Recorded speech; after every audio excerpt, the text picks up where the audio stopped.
नमस्कार, मी श्री म्हात्रे सर, संचालक Mhatre classes, Pezari, Alibag.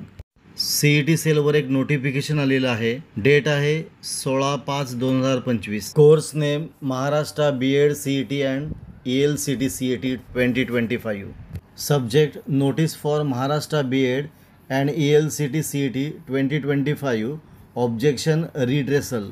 Notice कसली आहे? Maharashtra B.Ed and ELCT CET 2025 objection redressal.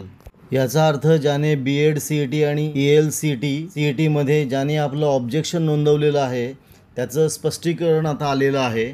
त्या B.Ed CET मध्ये आणि ELCT CET मध्ये काही प्रश्नांविषयी ऑब्जेक्शन होतं, ते ज्याने ऑब्जेक्शन नोंदवलेलं आहे त्याचं आता स्पष्टीकरण आलेलं आहे. काय दिलं बघा? The objection tracker was made available for the candidate who have appear for Maharashtra B.Ed CET and ELCT CET 2025, which was held between 26/4/2025 to 28/4/2025 in total 6 sessions throughout the Maharashtra.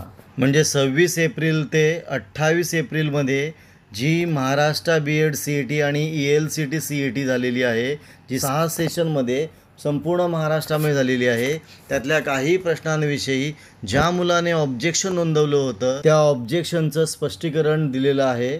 The objection receive are tabulated below. म्हणजे B.Ed CETसाठी mental ॲबिलिटीवर 6 objection होते आणि general नॉलेजवर 3 objection होते. Total 9 objection receive केले होते. त्यातले मेंटल ॲबिलिटीमध्ये 6 पैकी 4 रिझॉल्व झालेत आणि जनरल नॉलेजवरचे 3 पैकी 2 म्हणजे टोटल 6 रिझॉल्व झालेले आहेत. तर ELCT CET मध्ये सेंटेन्स फॉर्मेशनचा 1, फोनेटिक्सचा 1 अँड फिगर ऑफ स्पीचचा 1 असे टोटल 3 रिसीव केले होते आणि त्या तिन्हीच्या तिन्ही ते रिझॉल्व झालेले आहेत. आता हा फायनल रिपोर्ट जो आहे तो पुढे दिलेला आहे. आता या ठिकाणी बघा, exam date, shift, session, question ID, remark आणि ॲक्शन टेकन हा सगळा भाग दिलेला आहे.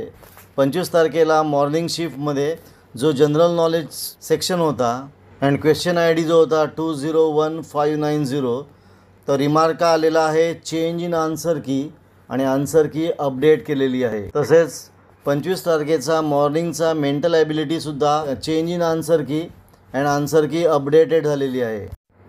25 तारखेचा इव्हनिंगमध्ये जो मेंटल ॲबिलिटी पार्ट होता त्यातला all options are in appropriate आणि म्हणून ॲक्शन टेकन घेतली, फुल मार्क मिळणार आहेत. असे टोटल 9 ऑब्जेक्शन आहेत आणि त्याचा रिमार्क दिलेला आहे, त्याच्यावर जी ॲक्शन घेतलेली आहे ती दाखवलेली आहे. आता हा असा नवीन जो रिझल्ट आहे तो नवीन रिझल्ट प्रसिद्ध होणार आहे. As per report submitted by expert, the above changes will be incorporated in the database and the result will be processed. Maharashtra B.Ed and ELCT CET 2025 scorecard containing percentile for respective group will be made available to the candidate in their login. म्हणजे हा नवीन निकाल पुन्हा प्रसिद्ध होणार आहे, तो आपल्याला मिळणार आहे. आपण इथे थांबूया. तुम्हाला हा व्हिडिओ कसा वाटला? चांगला वाटला असेल, आवडला असेल तर शेअर करा, सबस्क्राईब करा, कमेंट करा. आपण इथे थांबू, पुन्हा भेटू एक नवीन व्हिडिओ घेऊन.